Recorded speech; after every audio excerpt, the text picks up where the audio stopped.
Ang sarap ng feeling na may umaangkin sa'yo. So this prayer reminds us na tayo pong lahat ay kay Lord, no? Parang lagi natin isinisigaw na RMTs ni Lord tayo. Kaninong RMTs tayo? Kay Lord po tayo.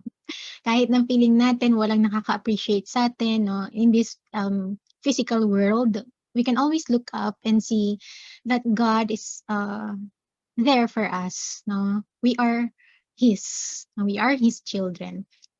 In this prayer, guys, I want you to pay attention sa part na sinabi niyang, not because of who I am, but because of what you've done.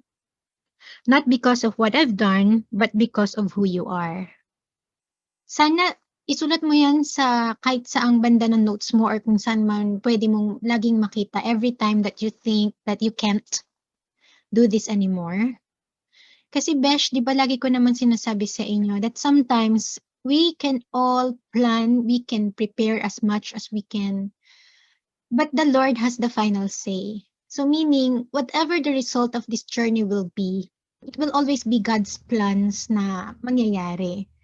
Kung papasa tayo, it is not because of what we've done or nor because of who we are. Like, sabihin mo na ikaw ba ang pinakamagaling, ikaw ang pinaka-prepared, ikaw ang may pinakamaraming sacrifices.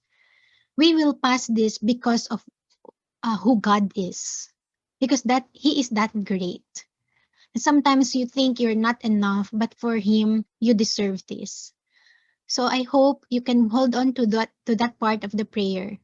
We can do this not because of who we are or what we've done, but we will be RMTs ni Lord because of who He is and because of what He's done for us. So keep the faith strong. Okay, God is with you. So take heart and do your best. Okay?